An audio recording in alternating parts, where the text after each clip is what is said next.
It's really, really similar to doing a real estate project because you're managing teams of people and you're trying to do a project from sort of start to finish, see something through to the end. And so you're putting together a team of people to build something and then put it out. Sure, if you can find a property, let me know, which is like the one thing that like people should definitely realize about getting into this business. You can get into the business so many different ways. Like one of it's money, obviously. If you have money, you can invest in the deal. Or if you can bring other people that have the money. Yeah, or bring other people that have money, right. Or you can find the deal.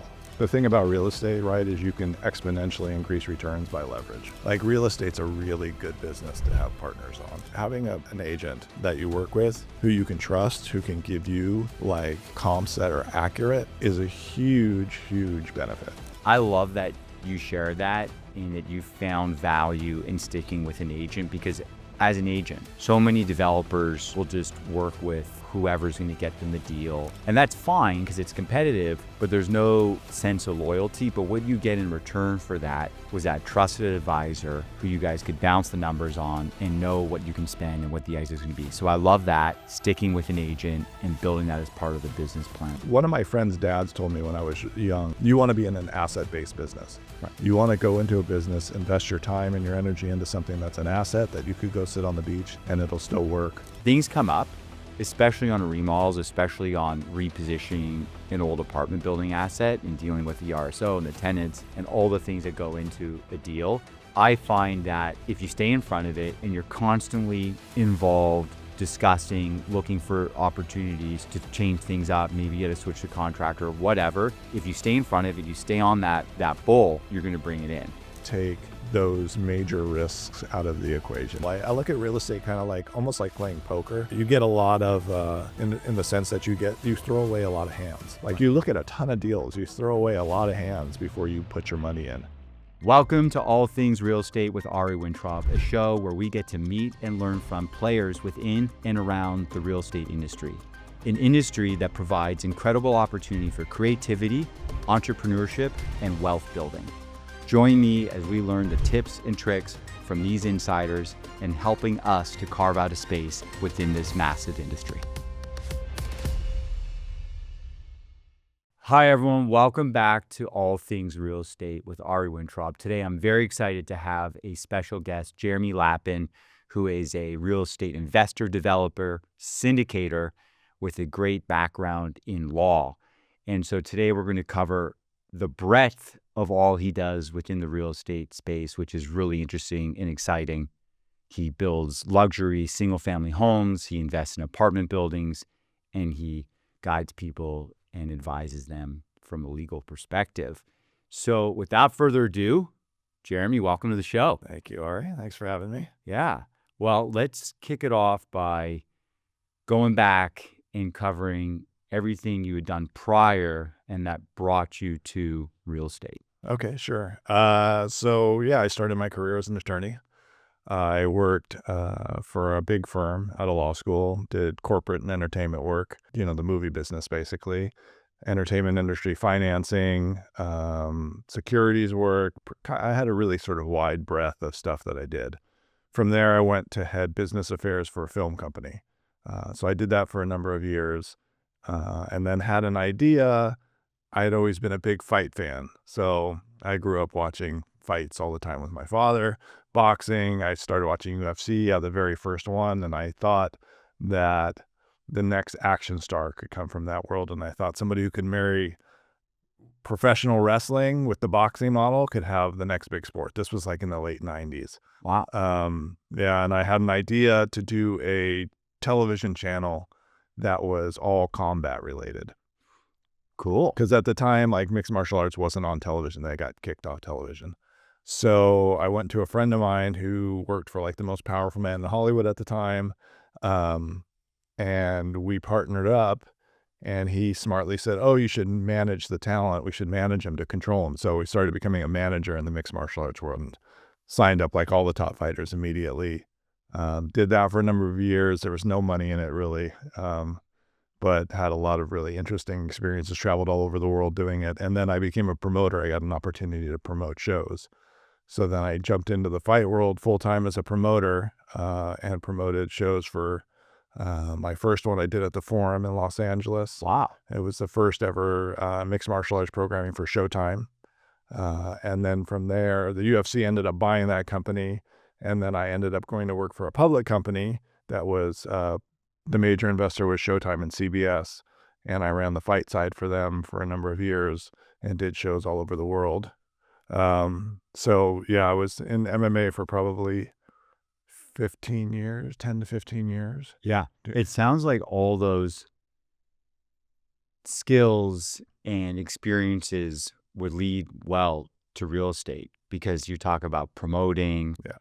and, business affairs, and this is what, real estate is.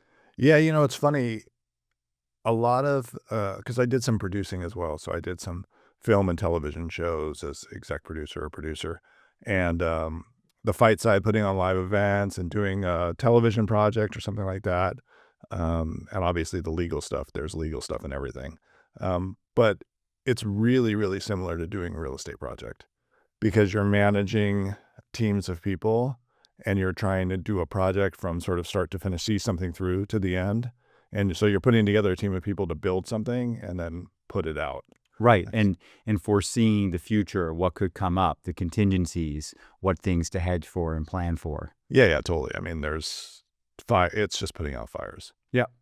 As a real estate developer, as a fight promoter, as a film producer, it's just you're putting out fires all the time. So it's really, really similar. Right. So anyways, I was doing that for a number of years. I ended up launching a program to cover in the state of California for amateur MMA. Couldn't make enough money doing that at the end of the day. The state wanted to limit how much money I can make. So I ended up having to try to reinvent myself in my 40s, only about 10 years ago. And I had a very good friend from the film business, who I actually worked for in the film business, 25, 30 years ago now, who became like the king of high-end development in Los Angeles. And that would be Miami. Okay, yeah. And I watched his whole career from the get-go of development. Before you were actually doing it. Before I was doing it. Okay. So cool. he started a long time ago. Sure. And he's infamous. He built and sold, the biggest house in Bel Air, 100,000 square feet, that went to auction for like 120 million. Yeah. But up until then, he was doing. His ride was incredible. Sure. I mean, I watched him go from, I wouldn't say small houses, but smaller houses in the valley to, probably $1 million, $2 million homes. And then over several year span that one was $100 and something million. Sure. I saw him do several, 60, 70, 80, $100 million homes, like beautiful, unbelievable homes. But the beginning, you're in the fight world and doing the law stuff and the film stuff, and he's doing the homes. So was he inviting you into some of these investments, or no? I never. Were you just observing from the outside? I was just observing from the outside, but I would go to every single project. Right. Like I'd walk through the projects as he was building them. I tried to help him at one point put together a fund for some of the houses. So I got pretty involved in it from that standpoint. Like it was more than just like a, one time during the project walkthrough. Right. So I got to really see how he did it. Okay. I mean, he's like super crazy and impressive and like way more of a gambler than I am. Right. And you saw that trend and that ambition early on. Yeah, he's amazing. Like Sure. The stuff that he could pull off was incredible, but he made beautiful, like, I mean, these were homes that, most people never get to see homes of that level. Right. So it was really, really, I'm a huge house fan. I always have been. Right. So like I would go to open houses when I wasn't looking for homes. Like my wife and I, when we would go on vacations, we'd go drive like the nice area and look at all the homes. Like I'm into that stuff. Right. So you're getting excited. You're seeing him doing this. And then what was your first deal? Like what is the one that you finally jumped in? Yeah. So I've always wanted to do it. And I had a condo that I had rented. So I'd sort of been a landlord and I'd played, and like my family had done some real estate investing in the past, like built apartments way back in the day. Like I never was involved in it. Okay. That was like but you've been around it. But I've been around it. And my cousin was doing real estate development. So he had done probably at the time, I don't know, fair number of homes, like 15 homes or so. Right. Um, Who you were also observing and yeah, watching. I didn't know too much about what he was doing. I just knew he was doing it. Like I hadn't gone to his Okay. projects too much. Yeah. And so said to him like, "Hey, I would love to do a deal with you." I think I invested actually in one of his deals. Great. So I invested in one of his first deals, and I go by and see it as an investor. And I said, "I'd love to do it with you as like a partner, Yeah. if you'd be open to it." And he said, "Sure. Um, if you can find a property, let me know." Right. Which is like the one thing that like people should definitely realize about getting into this business. Like, Okay. you can get into the business so many different ways. Like one of it's money. Obviously, if you have money, you can invest in the deal, and Or if you can bring other people that have the money. yeah, or bring other people that have money, Right. or you can find the deal. So, I spent probably 6 months looking. Like I would just go on Redfin all the time, or Yeah. MLS or Zillow, and I started like focusing on different areas. I really liked Atwater Village at the time. Wow. Echo Park. Like I was looking. Right. So this is when? This was 9 years ago, maybe 10 years ago. Oh, okay. Yeah, probably 10 years ago. Okay. Los Feliz. I mean, I was looking all over the place. Right. And Those areas were getting hot then. yeah, those areas they were already hot, Sure. probably. Yeah. Right. Um, and then I started looking in Glassell Park, which is sort of, I don't know if you know that area. Sure, but yeah. yeah. Frogtown, like all those places I Right. was looking. And so after about 6 months, I finally found a house that I thought was a good deal. So, I brought it to him. He came over. We looked at it. I think it was something like $700,000 house, something like that. Yeah. And he said, "Okay, I'll partner with you on it." And he had a whole team, obviously, which was great for me because I didn't have any subs or anything like that. So he came in and we worked on it, and I sort of handled the day-to-day stuff. Mm-hmm. And Learned a lot, I'm we sure. both invested in it and we did it. Yeah. I mean, it's interesting when you do deals at that level. And that's probably like a lower level home for Los Angeles, right? Sure. Right. It was, I can't remember how big the house was, 2,000 square feet, or maybe it's 3,000. I don't remember. Right. But it was a smaller home, and you're dealing with, pretty inexpensive labor because you have to do everything because the budgets are really tight Right. at that level. Exactly. Yeah. And, but we learned, there was mistakes that we made, and, dealing with that kind of labor, like you come back and the tiles, like they've been tiled like, halfway across the wall when they weren't supposed to, like Right. weird stuff would happen. But we did well on that Yeah. house. Did you bring other capital to that one, or was? Yeah. We split the deal. Right. So we did half and half. But did you go out and raise? I think it was just my own. Okay. It wasn't, we didn't have to raise that much Yeah. money. Small deal, up and coming area. You Yeah. guys, had a good exit. It was a success. Yeah. Maybe I brought one or two people into it. I don't remember to tell Yeah. you. Learned a lot, obviously. Learned a lot, but we made a good return. For sure. Okay. And then then- we started doing more projects together. So we started doing some new construction stuff. Okay. Well, Well, that one, like. Well, I would call it new construction, like in quotes, like it was the one wall remodel. Okay. Got it. Yeah. Right. Ground up remodel. Yeah. Yeah. You keep one wall because it theoretically, and I don't know if it's actually even true if you got Right. into like the lawsuit of it, but the idea is that if you have a one wall remodel, you don't have to do the new construction 10-year warranty. Okay. on it. Yeah. And Maybe expedites permitting too. and it makes permitting faster. Right. Because it's a remodel, not new construction. So Mhm. there were various reasons to do it, but most people, or I should say a lot of people were doing at that time the one wall remodel. where you Okay. keep one existing wall, and also allows you to take advantage of the setback. Whereas a lot of times you have a grandfathered in setback, so you keep one wall, so you don't have to be whatever it is, 10 feet from the side yard, and you're at 5 feet instead. Right. Because when you're buying these flips, it's all about maximizing the square footage For sure. that you guys are going to resale. So where was that first one that you guys kind of did this ground up remodel? That one was in an area called Del Rey. Oh, yeah. So now you're on the west side. Yeah, on the west side. Yeah, where I know your cousin does a lot. Yeah, of he was business doing. now. He was starting to do more stuff in like Bar Vista, Del Rey, Culver City. Right. And back then, 10 years ago, now those areas are like red hot and they seem as expensive as anywhere on the west side. But back then, they were sort of untouched. Yeah, A little bit. yeah, there was definitely, like, coming up, Right. and there were already some houses that had been redone, but there weren't a ton, Okay. at least not in Delray when we did that one. That one worked out, and then we did several more on the west And side. on these deals, so give us the structure. You're going in with your own bit of capital. Yeah. Are you guys buying with a conventional loan, or are you guys doing hard money? So on the very first deal, we did, all cash. Okay. So we didn't finance it at all. Awesome. Then very quickly after that, we started doing financing. The thing about real estate, right, is you can exponentially increase returns by leverage, Okay. right? So what kind of debt So do you you could take? borrow, it was hard money. Okay. So, and hard money wasn't super compared to now, wasn't Right. super expensive.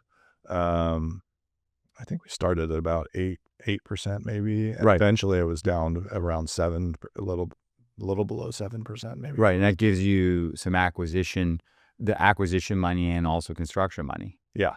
Okay. And so if you look at it, right, assuming that you don't have all the capital to do one of these projects, you're raising money from call it an equity investor. That equity investor, you're giving, you know, sometimes a preferred return, 50% of the profits or 30% of the profits, something like that. And compared to like at the time hard money 7 or 8%, it's much cheaper to borrow the hard money than to borrow that money from an equity investor. Right. Calling it borrow, but let them invest because you give out in success, you're giving out a much, much bigger percentage to the equity investor than Correct. hard. But you would still take some money from investors. Yeah, because the hard money doesn't land 100%. Exactly. Maybe 75 or Yeah, 80. so at the time we were doing, maybe we started at 70%, something like that. And then eventually, as I went along, the leverage would go to maybe 80%. Sometimes on flips as opposed to new construction, like a remodel, you can do 90% of purchase price Wow. and 100% of the construction cost. Right. Wow. So you can really leverage it. Yeah. The more leverage you take on, the riskier it is, Yeah. obviously. And you guys have a track record now. Yeah. So these lenders see that you guys have a success rate. Yep. And the investors do the same. They know you guys have had successes. Right. So you're on the west side, you're doing those. Now you're sort of splitting your time between your law practice and the film stuff. And now you're like going out to these projects, making sure the tile doesn't go all across the wall. And so how's that for you? This is like 8 years ago. Yeah, this was like 8 years ago. I mean, it was great. I loved doing it. I would say that business quickly became more of my day-to-day than legal. Right. Like, I had started up a law practice again too, so I was doing that, which I still have. But, it takes a lot of time to do these things. It takes time to go find the properties, and then when you're doing a project, you're there. You have to be there, like, I'd say if not every day. Like, usually I work with partners usually, so usually one of us is there every day. But if not, 4 times a week. And especially with the lower priced homes. Because with the lower priced homes, you're dealing with cheaper labor. And generally speaking, the cheaper the labor, the more oversight you'll have to do with them. That's so interesting. So that's a great segue because we're talking about scaling and how you guys have gone to more higher end luxury.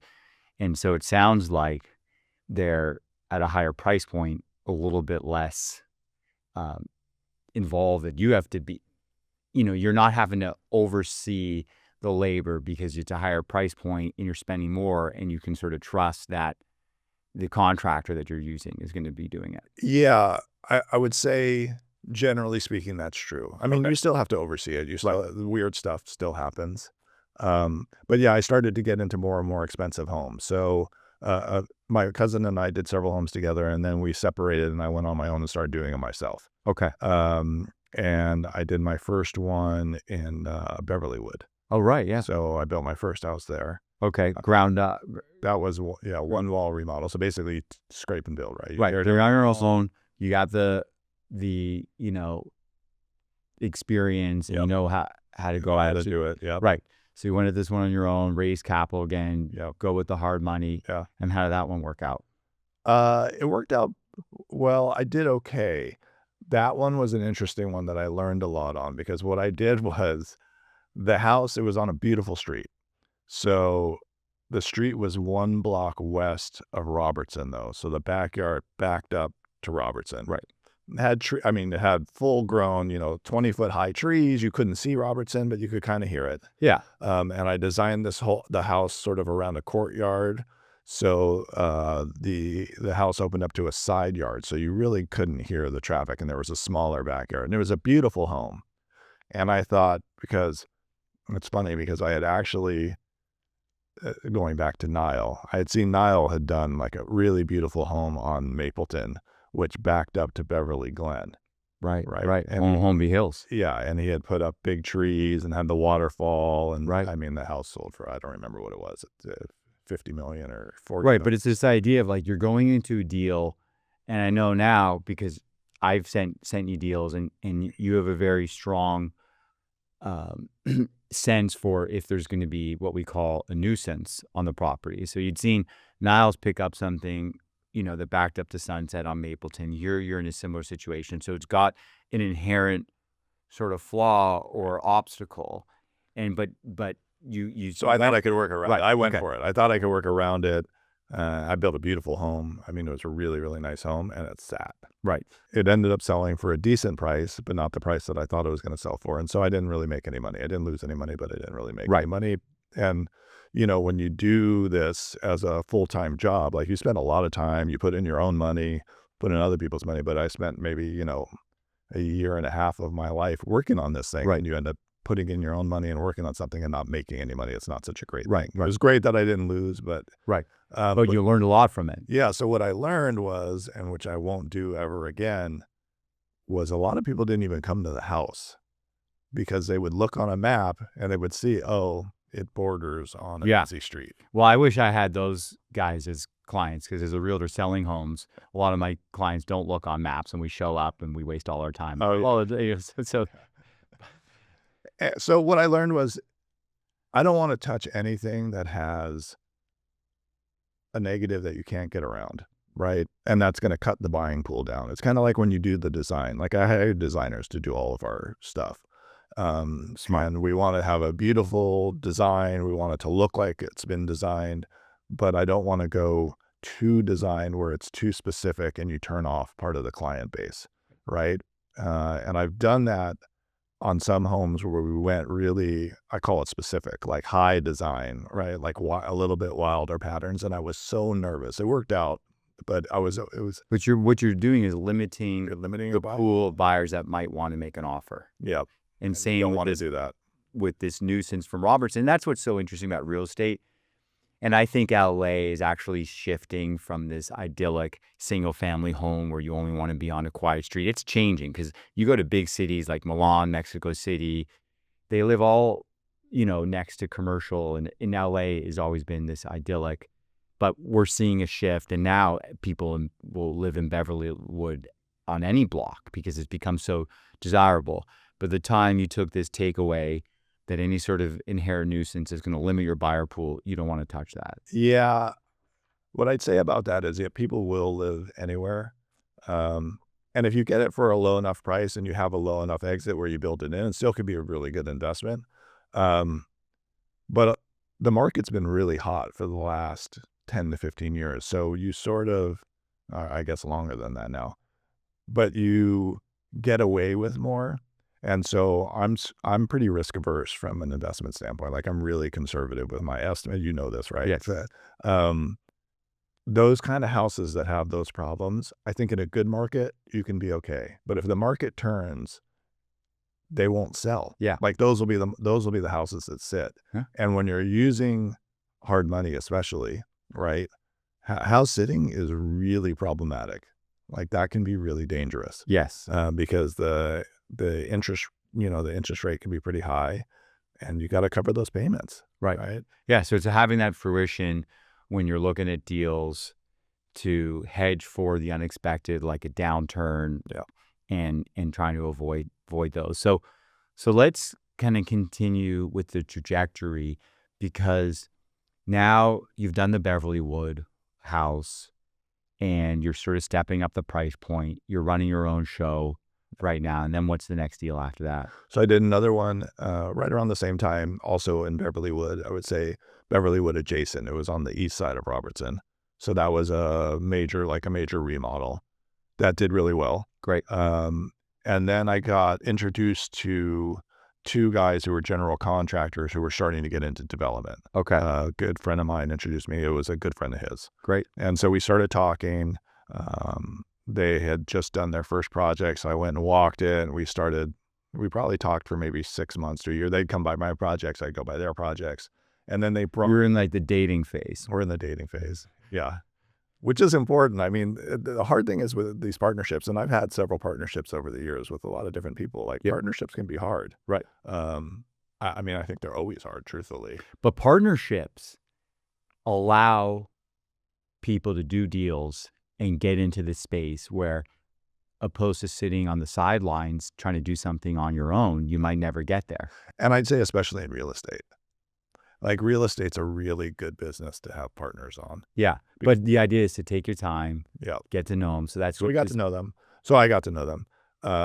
And they brought me a project in Pasadena. Brought me projects before that too, and I looked in past for various reasons. It just wasn't interesting. But they brought me this one, and I didn't know Pasadena that well. What year is it now? 2018, maybe. Right. Okay. Somewhere around there. Yeah. Yeah, probably 6 years ago. Makes sense. 7 years ago. Yeah. West Side is getting really expensive. Yeah. Brentwood, Westwood. Yeah. So the West Side. So I ended up doing this one in Pasadena, and I ended up never really going back to the West Side. I'll explain that after the Pasadena one. I didn't know at the time I wasn't really going to do West Side anymore. I still would. Right. But these guys bring it to you. You're So like, okay, I'll look at it. Like, I'll look at it. So I looked at the numbers. It was basically a new construction. I think, again, it was a one wall remodel, but there was plans and permits in place on it. Like a famous musician had designed this house and gotten the permits, and then ended up getting sick and didn't want to build it. Interesting. And wanted to go just buy a ready-made house. So they were selling it. And I think, which happens a lot, I think they had it was either a combination of marketing it badly and or pricing it too high. So it had sat for a little while. Right. Wasn't built yet, though. It was just... No, it wasn't built yet. Yeah. It was just plans and permits in place. Okay. And the lot was like incredible. And the plans were beautiful. And they ran the numbers. The broker that we were working with who brought it to us told me the numbers, who knew Pasadena really well. It just looked like a really good deal. So, we decided to partner up, do it. And we built it. It was an unbelievably beautiful home at the end of the day. Did I see, was this the first property? What was the address? 505 Laguna. Yeah, this is the one I first met you in person. Mid-century modern, yeah. Right. Yeah. Yeah, I remember. You brought some clients. I know. I brought this elderly couple, the yeah. Redmonds, and he's a banker. I worked with him for a couple of years before he bought something. Right. And I remember it was the first time we had met, and it had been raining, and your construction site was muddy, and I think you were about like 3/4 of the way through. Yeah. The cabinets were going in, and I wanted to find them something. It was tight inventory, and we had this, opportunity. But I bring him out. He's like this East Coast, bank, executive, and his wife. And I was like, oh my God, it's like muddy. And you had us like walking across like planks of wood today. I was like, they're going to fire me. And normally we don't do that. Normally we don't let people in. I don't know why we let you in so early, but anyways, well, you saw what happened. They didn't want to buy the house. Yeah, they didn't want to buy the house, but we ended up selling that house before it came on the market. Amazing. And that's something that, as a developer, you got to do. You were very hands-on. I was impressed that, like, here the developer is opening up the door without his agent, giving us a tour, and you guys ended up selling it pre-market because of that, probably. Yeah, well, our agent brought in buyers beforehand. Okay. When we were close to being done, we usually show the houses a little bit before they're done. Right. But as close to being done as possible, but 3 weeks or 4 weeks before we go on the market. Okay, so you're building this team now. So you got these developers who have contracting background. Yeah, and it worked out really, really well because they have a skill set that I don't have. They were nice, trustworthy guys.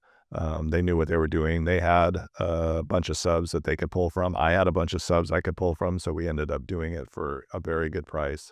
And we made a bunch of money on it. So, and since then, you've done a handful with them. So then another one, I've done all my projects with them after that. So after that, we got another one in Pasadena came up. and then another one, and then another one. And then we started escalating price points too. Like that one was a little over $5 million exit, and then we started going kind of up from there, Right. to bigger and bigger homes. And yeah, it just worked out. This partnership worked out really, really well. And part of that partnership, you mentioned an agent brought you guys the deal and then sold it for you. And then were they part of the next one? Because I understand the broker has been consistently, were on the team, and then maybe their partner was part of the design at that time. So tell me about that relationship. Yeah, that relationship had been great. So my partners, the contractors, were very good friends with this broker. They had done, one of my partners actually used to be a photographer assistant. Okay. And he had worked with the broker's partner or husband. The Oh, broker's interesting. husband. Right. And the husband was a big fashion photographer, like a very famous fashion photographer. Okay. And so they had worked together. So they were friends, like personal friends. And the broker, I think, had brought them. I think they had worked with him when they went into the construction industry. They had worked with them on a couple flips of theirs because the broker had used to do flips on their own. So they had a close relationship. Right. So after that Laguna Road one, he brought us another project. Actually, he didn't bring us another project, but we started looking, and I found another house. I brought him. But you're the to do it. trusted advisory now Right. to run the comps and see what they think the exit could be. Exactly. So what I learned from him, having an agent that you work with who you can trust, who can give you like comps that are accurate, is a huge, huge benefit. I love that. Huge benefit. I love that. And he proved that he would give us accurate exit prices. Right. Because that's the whole thing. I mean, he also brought us off market stuff too, but the next couple ones we bought on market. Right. But you would bring him in. But we would bring to be him the in. trusted advisory and the resale listing agent because he was coaching you guys on what you could spend and what you could sell for. Yeah. And he and his partner was our designer. So his ex-photographer. He was a fashion photographer, became a designer. So we used him for the design. On the first one on Laguna, the design was already mostly there because the plans had the architects who had done it. They had the design part worked out pretty much. He tweaked a little bit of the stuff, but he would come in, he would take all the photos at the end, and he had a certain look and aesthetic that worked really well. So we used him as the designer on the next one as well, and the next one after that. And we just had this team, and it was, we were really successful on them. Yeah. We were bringing something kind of a little bit different to Pasadena. I'd say a little more higher design to Pasadena than you were seeing at the time. Right. And as I got to know that market, I just fell in love with it. I mean, Pasadena is beautiful. The lots are beautiful. They have beautiful homes out there.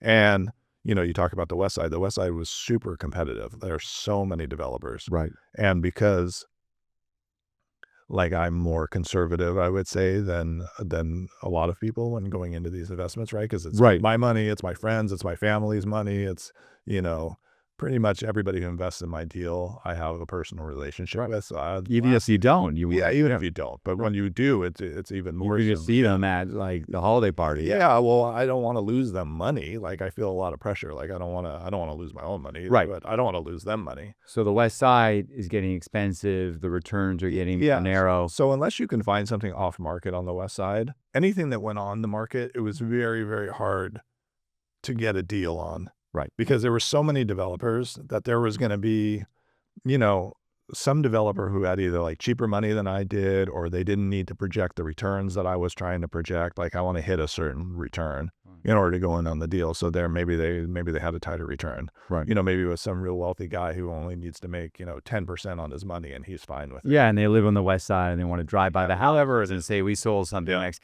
But at that time, I remember when I first saw the Laguna and started hearing about, I remember Meryl Streep had just bought something big in Pasadena. So you really timed it well. A couple of things I want to comment on. Going back to the broker thing, I love that you shared that and that you found value in sticking with an agent because as an agent, right, so many developers will just work with whoever's going to get them the deal. And that's fine because it's competitive, but there's no sense of loyalty. But what you get in return for that was that trusted advisor who you guys could bounce the numbers on and know what you can spend and what the exit is going to be. So I love that, sticking with an agent and building that as part of the business plan. I love that. Well, I'd say I'd put a little caveat to that. Okay. Because I think it's a balance. Right. I think it's great when you can find somebody like that to work with, and Tim's been awesome and would love to work with him on everything. Yeah. But you also need to get deals, right? It's very hard to make a living just buying stuff that's on the market, right? So you need off-market deals. And the only way to really get off-market deals is to have agents who bring you those off-market deals. And part of them bringing the deal is them getting to resell it. Getting them to resell it for sure. Yeah. Yeah, you have to let them resell. So definitely work with other agents on that. Obviously, we've done deals together. And there's a handful of agents that I've worked with who bring me deals. And I'm happy to let them represent us on the deals that they bring us, the off-market deals. If we're on-market stuff in Pasadena, I also have my broker's license, so I can do that as well. Right. But yeah, it's great to have a trusted advisor, and it could be more than one.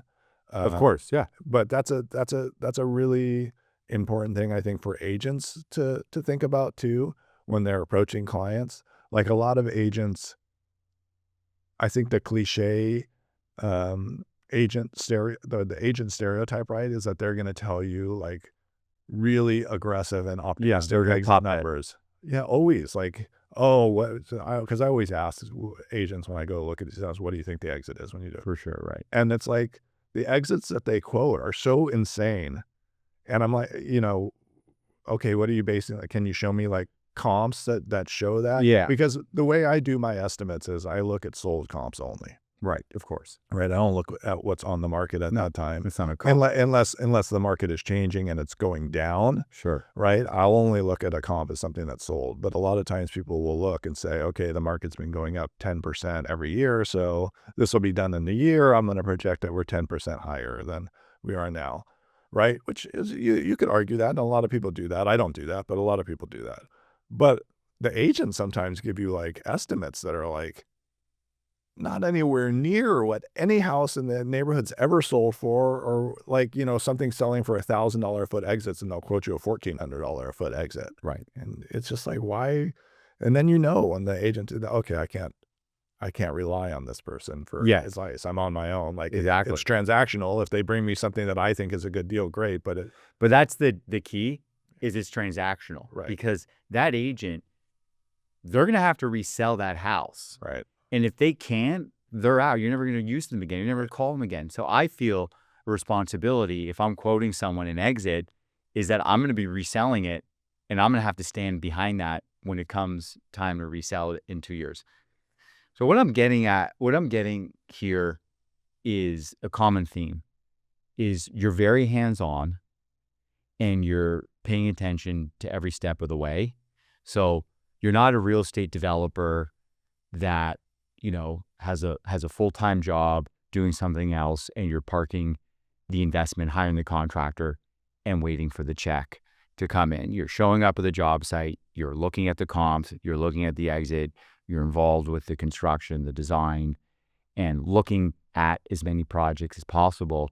And from, like you said, from working with you and knowing you, being very, critical, cautious, and specific on what you're going to close on.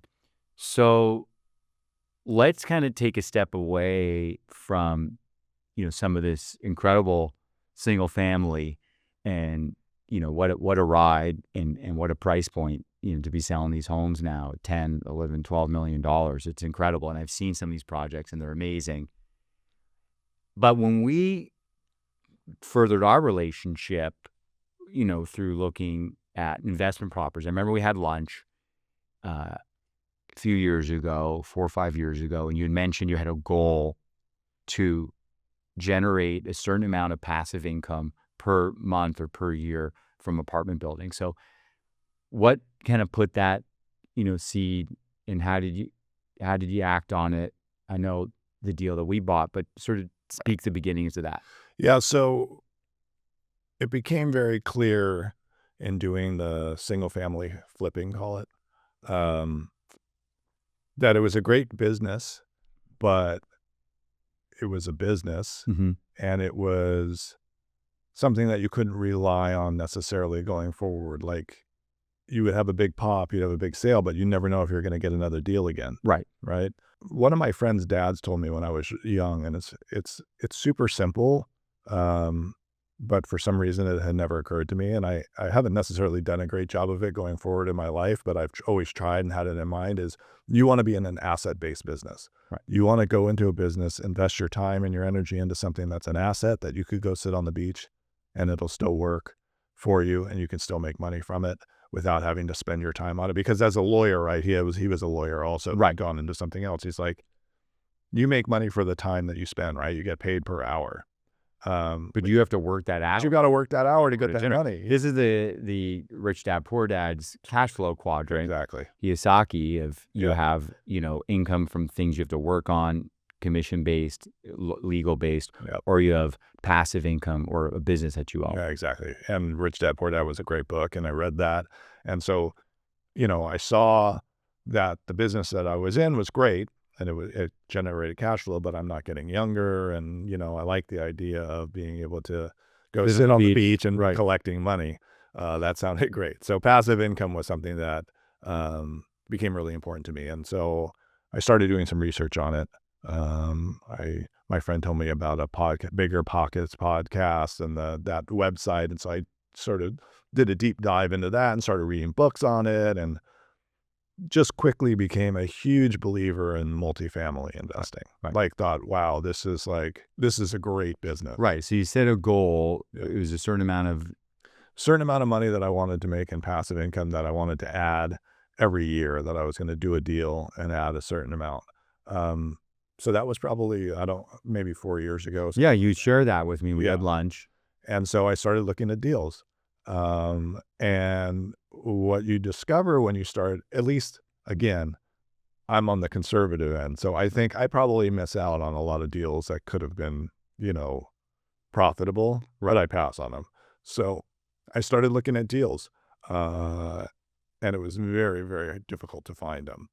But then I was lucky enough to have you, who, you brought me, I think, several deals to that point, and we would talk and we would look at stuff and pass. But then you brought me a deal that looked really good. Yeah. Like, the West Adams deal that you brought. Well, let's unpack that. I mean, I have my perspective of it because, I work on it every day and I, manage the property, but it's been a great investment. We came in as general partners with a third GP, Xander, who him and I initially had either an offer out on the deal or we were in escrow. And we had lunch up on Sunset just down the street from here. And I was like, oh gosh, you should know about this deal. I think we only had an offer on it and they had another buyer that was in escrow. Right. But how do you remember that? And how's it panned out? And Yeah. it's been, maybe one of other multifamily you've done and it's sort of pushed you on to doing bigger and better things. But Yeah, I mean, I think the deal worked out great at the end of the day, and very happy with it. But going into it, as your first deal, you don't really know anything. right, 8 unit, right, and the result of that is great. And when we tell people, the numbers and how that went down, they're shocked. But I think for us, the thing that made that a little bit easier is it been a previous buyer that had already floated the idea by the tenants. And this is the kind of money that's, life changing, and they were warm to the idea and were pleased when we came back in and executed. Yeah. Well, I think there's several things happened on that deal. I think one, in terms of paying the tenants to leave, I think our naivete helped us. Okay. Like looking back on it, we were lucky that we got everybody out, like really lucky. And I think it's probably a lot harder to do that now. Being the one at the forefront of making those deals, we're never making a deal that doesn't work for the tenant. Yeah. If it doesn't work for them, no sweat, move on. In this instance, it worked for them. They were warm to the idea, all except for one tenant, but he made his own. And we got really lucky with that too. Sure. I mean, we got really. So it could have been disastrous. It could have been disastrous. So let's look at that. So we went hard money for the acquisition through a Friend of mine. a friend of yours, who gave us acquisition and rehab money. In addition to rehabbing the units, we were going to add 2 ADUs. Yep, rehab all the units. The rehab was more of a struggle. So the deal changed a little bit from when we went into it, right? So the idea originally was kind of like I was going to bring the money, or some of the money, and that we had a contractor. No, you did. That was a great. We had a contractor in place. No, but going back to that, that's what I was hitting on in the beginning. And you said there's always different ways to come into a deal, Right. a partnership. Xander and I loved the building. He had the architecture. I had the ability to find the deal. Right. But we were short on the capital. Right. When you came in and you said you were in, you had the capital raised in 24 hours. Yeah. Well, it was lucky. Like, I have a good group of investors. I had done a number of successful deals at that point, right? So you build investors as you go. Like you keep adding investors. If you're successful, And they're going to trust you. they're going to trust you when you send them something. Yeah, and I knew I had a number of investors that I had talked about doing longer term buy and holds with, Right. because it can be different for an investor, right? On the flips, you're only parking your money for a Right. So year, you were kind of warming them to this Yeah. concept of, and they were ready for it. and all the benefits of buy and hold multifamily because of Which the are, depreciation that you get, which is a big tax benefit. Mm-hmm. Sort of the passive cash flow that you get. The returns are going to be maybe lower. At least on a yearly basis, they'll be much lower. But at the end, at the exit, you'll make about the same that you were getting. Right. And you're still going to get a check Yeah, a couple exactly. times a year. But your expectation sounds like that you were going to bring the capital and sit back. And I was That going to was see, that was sort of the expectation. that's not your format. When we first started, you're like, just so you know, you're like, I'm a hands-on Yes. micromanager. For sure. I was gonna oversee it and be involved, but when the deal originally came, there was a general contractor attached to do the deal, right? They were going to build the ADU. They had a budget. They had everything. And then when we closed on the deal, the general contractor decided he couldn't do it anymore. And so we ended up hiring somebody Oh, else. that's right. That's right. Yeah. We were gonna partner with the contractor to be an investor. They were going to sweat equity. That's Yeah. So there's a big difference with a general contractor on something and no general contractor and having to sub everything else. So we brought in another guy to do it who didn't end up being fantastic. So it didn't end up being a lot more of all of our energies yes. overseeing the rehab of it. We used him for the majority, I'd say like 6 of the 8 units or something like that, or 5 of the 8 units. And then we brought in my guys at the end to do the other ones. And then when we went to build the ADU, we hired a different contractor who ended up being terrible. And we ended up getting rid of him and bringing in my guys to finish that one. Right. So it ended up being a little more labor intensive Yeah. than I think we all thought it was going to be. Right. And we had to stay in front of it. I remember we had the Monday night phone calls. Oh, for sure. And we had to, constantly stay in front of it. And that's what I've also noticed in another very similar deal that I'm working on that has had a lot of bumps, the one in Silver Lake, is things come up, especially on remodels, especially on repositioning an old apartment building asset and dealing with the RSO and the tenants and all the things that go into a deal. I find that if you stay in front of it and you're constantly involved, discussing, looking for opportunities to change things up, maybe you got to switch the contractor or whatever. If you stay in front of it, you stay on that bull, you're going to bring it in, and you're going to succeed. And that's what you're saying we really had to do, is we had to stay involved, we had to stay in front of it. I think it's very, very difficult to just be a passive investor and have nobody actively overseeing it. Well, that's why we're the GPs, right? Yeah, totally. But some can go smoother than others. And, if you have a good general contractor that you're working with, I mean, I sub out most of my stuff, so I don't use general contractors. But if you have a good general contractor, like once you find that person, that's a great person to have. I know. And to go forward, because it alleviates. Like, I am a micromanager, but I just had this conversation with somebody the other day. So like in business, I am a real Was it your wife? Yes, it was my kids and I. But what I said was, I am very hands-on, and some would say micromanager, but it's not a control issue, and it's really not micromanaging. You kind of have to until somebody proves that they know what they're doing, and then you can give them more. I'll give people more leeway as they go. Right. If you're the one, You don't just want to give them the benefit. if you're the one who's responsible for the project, right? you need to make sure everything gets done. Like at the end of the day, the buck stops with you. Right. And I'd say if you're putting in your own money and other people's money, the buck stops with you at the end of the day. So Right. it's your responsibility. So yeah, you have to watch everything. But when you work with somebody for over and over again on deals and okay, they can deliver, then you still have to check on them, but you can back off a little bit and you don't have to micromanage. So I say I do micromanage, but I micromanage only, I think, to a reasonable extent. Yeah. Right. Yeah. And you see with all the deals that you do, there's always weird stuff that happens on these deals. There's always 100%. with construction, like construction's a really weird business. Yeah. 100%. It doesn't usually when you work with people over and over again, like the trades, they get cheaper. Like when you give somebody more business, it should be getting cheaper, right? Because you're giving them more and more business or stay the same, but not generally speaking in construction, it goes up. Yeah. Like they start charging more and more. They say, oh, well, the house is bigger. I can charge you more, Right. and not just more because it's bigger. I mean like more per square foot, or they're doing the same thing and now it's double the price. So you end up having to a lot of times find new people to do stuff. Right. And maybe it's because they're just getting busier and busier too. So it's a supply and demand thing. You have to do that and you have to oversee it all the time because they'll do like, sometimes weird stuff happens. For sure, not show up. So now you're looking at a state.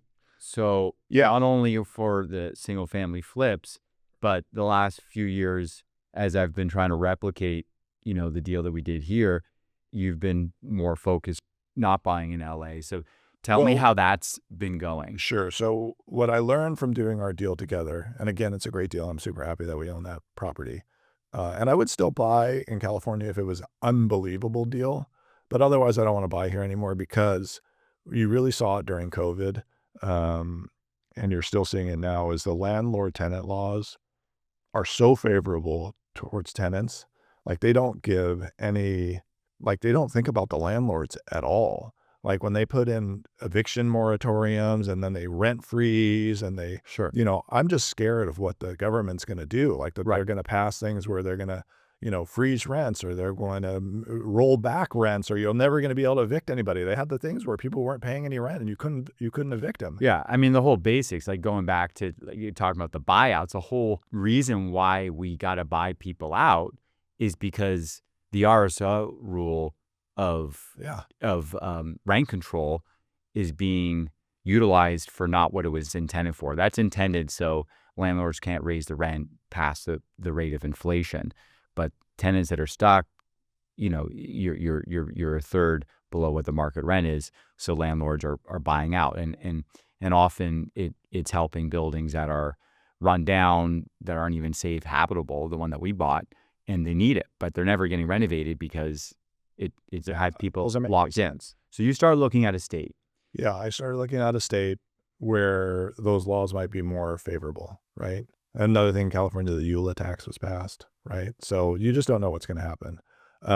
So I started looking in Texas and in Tennessee.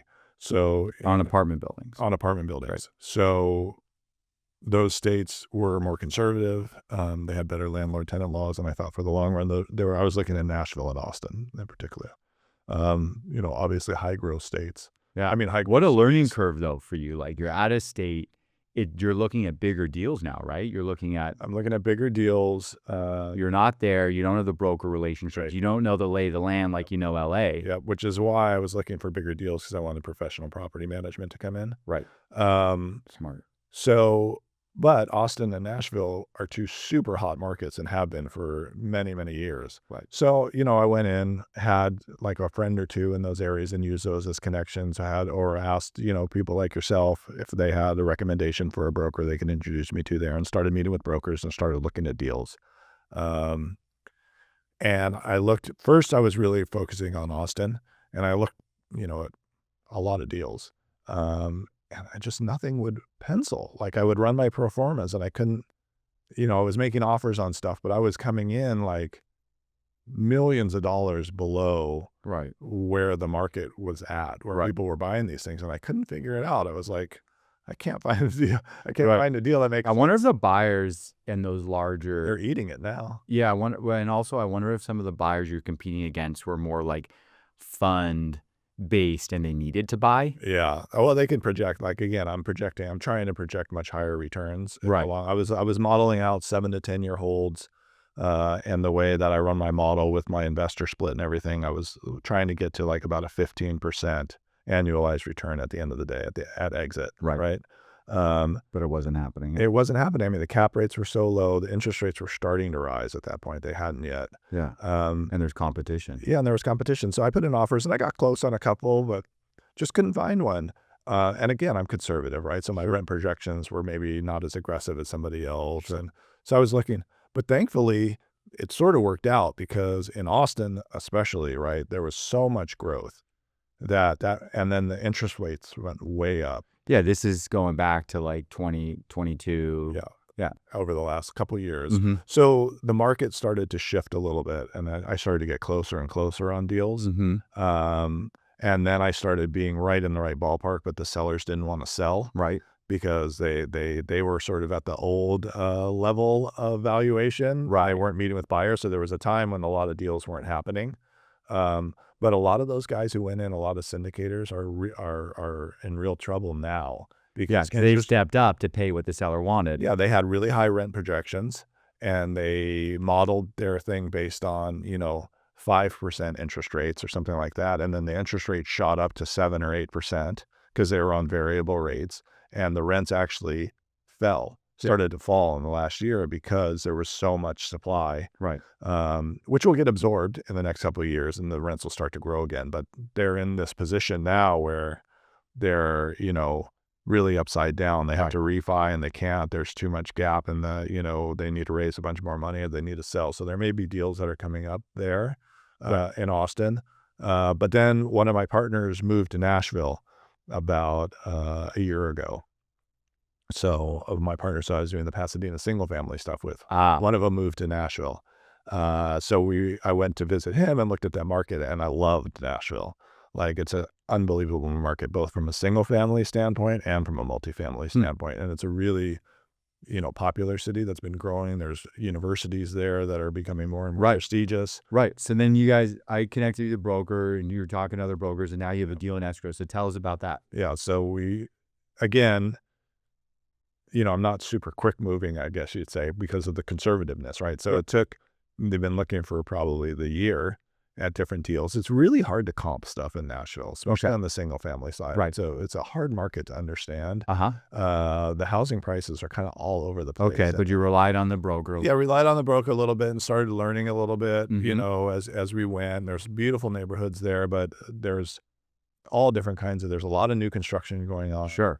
So what's this one going to be? Ground up? No, this one is a remodel. Oh, how much are you picking up for? Which was great because as your first deal, my partner's been a consultant on a couple projects there now, so he's starting to build out crews. But on your first deal, it's nice to just do more of a cosmetic remodel. Yes. To figure out the crews and figure out everything. Yeah, I remember you telling me a little bit about it. The return isn't going to be huge, but it. Yeah, I think the return will actually be pretty good at the end of the day. What are you picking it up? Though we're estimating it for a little bit lower. So we're picking it up for just over 1.6. Okay. The house has been on the market for 2.4 for a really long time. Wow. Okay. And hadn't So sold. good area. A great area. Yeah. Even better. That's not cheap. Even better than we realized. Okay, great. Area. So 1.6, you're buying it at a good price. It's about 6,000 square feet. Wow. Yeah. We'll probably put in 600 grand in it. Okay. So you're in for 2.2. Yeah, with a little bit of carrying costs, and I think we'll exit for, conservatively around 2.8. Yeah. Maybe, but it could go for 3. It's a really pretty house. Great. Really pretty. 6,000 square feet. Yeah, Sounds beautiful. Yeah. And so you guys haven't closed on that. We haven't closed it. But have you gone far? Are you non-contingent? No, we're still in inspections. Okay. So there was some foundation issues that we had to investigate more. It doesn't seem like it's going to be anything major. But it looks like the deal will close, and we're, meeting with designers there and getting ready to go. Like, I'm super excited about that. I think it's going to be really good. And if we can do it well, like we're going to try to bring a little bit of somewhat of the California style there a little bit. Like Nashville's like a little bit behind from a design standpoint. Yeah. Like it looks like most of the new homes there, they look like kind of spec homes here from maybe 10 years ago or 8 years ago or something like that. Right. So we're gonna, And that would be part of the story, right? That, yeah, the exactly. agents will tell the buyers, these Yeah. guys do a lot of stuff. But again, not too far. Like, we don't want to go too extreme. Like, we want to blend sort of what's happening right Right. now with a little bit more, I shouldn't say elevated design, but a little bit more of this style, like a Yeah. little lighter and airier and like natural woods and brighter, like more spa-like. Mhm. But we like sort of that softer spa-like color palette because I think it's less um, specific, so it's less offensive to people. Like, you can look at it and really it's more of a blank. It's beautiful, but it's more of a blank slate. Like, you can, Smart. yeah, like everybody Smart. can see themselves there, right? And they can add their own Yeah, again, air that's to just it. lending to what you Yeah. first started off with this, commitment to expanding the buyer pool Keep it as and broad as possible. keep it broad as possible. Yeah. What a trajectory and what a story. What would you say, in addition to the thing I just mentioned, are and we talked about your conservative nature. What, when you look back talking about this, decade of real estate investment and development, has been like the number one lesson that you can impart, if there was one? I would say to be conservative. It's hard because there's a lot of real estate guys who've made way more money than I have and been very, very successful. But the kind of cliched story of the real estate developer is the guy who builds up a fortune and then goes bust, right? Maybe, They keep maybe your early mentor, who we yeah. talked about, could fit more in that. In that, They keep going for it, right? My grandfather used to say, these guys, they keep going for broke. They go for broke, and right, eventually they get there. right, So, and the market's been really strong for a really long time. So a lot of the mistakes that people make or a lot of the risks people take have paid off, but it doesn't necessarily mean that it's a good risk. So what I say that I've learned over the years is to take those major risks out of the equation if you can, especially when you're doing higher priced homes, like single family homes. Like, stay away from the houses that are on the busy streets. yes, Stay away from the ones that are next, anything that has a glaring negative that you can't get around, that a buyer is going to have a problem with, so it's going to limit your buying pool. I'd say stay away from it. It's right across from a school, or next to multifamily, or on a busy intersection, sure, yeah, or of course, there's huge power lines, right? You know what I mean? Like, it's kind of obvious right. stuff, but I wouldn't gamble. I look at real estate kind of like almost like playing poker. Like, you get a lot of, in the sense that you throw away a lot of hands. Like, Right. you look at a ton of deals, you throw away a lot of hands before you put your money in. You're better folding than chasing. Yeah. What do they say? Chasing the flop. So that's great advice. And what I love about this story and your bio and your way into the business and how you've carved out a successful career is with real estate, you can come at it from any past, any part, and you're going to bring your experience. So your legal mind, and I know lawyers are supposed to look at the unforeseen. They're supposed to hedge for the unexpected and have part of the contract everything that could go wrong. And so that mindset and that background and then what brought you the business has obviously proved to be very successful. So as we move towards wrapping it up, I got a series of questions that I'm trying to ask the guests. And it's, if you could go back 10 years, 5 years, what would you have done different? First, let me say one thing going back to your last point. So I think that the legal mindset and seeing the unforeseen risk and being cautious and all those things, 100% true. But that being said, you're never going to have the absolute perfect deal come to Right. you, right? So you do have to take a little bit of a leap of faith sometimes and go in. And it's always better to start going and doing deals and figuring it out. Yeah. Because you learn so much when you do them. So even if your first deal isn't super successful, the amount that you Right. that you learn from it is really valuable. I love that. So you got to look at that. There's a balance there. 100%. Okay. So what would I do differently going back 5 or 10 years ago? Well, one thing that I would do 100% differently is I would invest in multifamily. I've heard that. Oh, A great mentor of mine at Sotheby's, I asked him that same question, and that was his answer. Yeah. Oh, I would have. I mean, going back, I wish I'd been buying apartments for, 30 years ago. Like, everybody who bought apartment buildings and just held on to them made a fortune off of them. Got it. Yeah. And The funny thing is you may be looking back 30 years from now and saying the same thing, like, oh, if I had just bought every apartment building, now. So, again, I'm trying to get into that world, and maybe I'm being a little too cautious on it. Well, we were close last year. Yeah, We were yeah, that, chasing that would have been a something. good deal. Yeah. So I would have bought more Good answer. buy and hold stuff. Got it. Okay. And then 3 years from now, where do you want to be? Oh, I'd love to own a number of buildings. Like, I'd love to have 200 units, and some significant passive cash flow, enough passive cash flow. Maybe not in 2 years or 3 years from now, but, in 5 to 10 years, the goal would be to have enough passive cash flow to be able to live comfortably off of it. Great. And I love the way one feeds the other. So these flips are going to give you capital to deploy Yeah. into a long-term hold. And then one of the other common questions I like to put out there is favorite book, movie, or song. So movies, I like comedies. There's so many great movies. I'd say one of my ones that I can watch all the time. I love Forgetting Sarah Marshall. I love that movie. All right. I love Superbad. Okay, silly movies like that. Never would have expected that. Yeah, I love those movies. All right. Any favorite books? My favorite book probably of all time, is a great book, is called Noble House.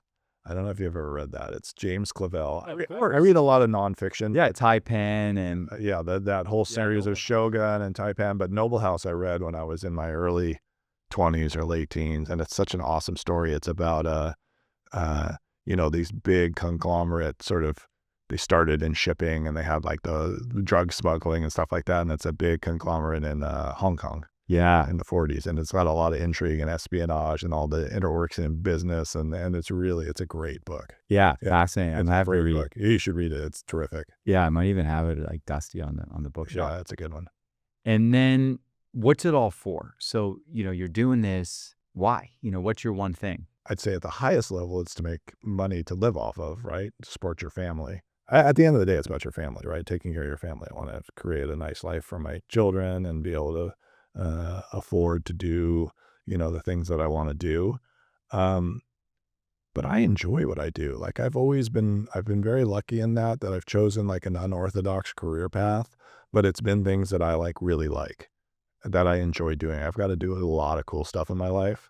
From the fight world to traveling all over the world, putting on those shows and to doing these beautiful homes, and now buying multifamily with guys like you, like working with people that I enjoy working with. I get to control my own schedule.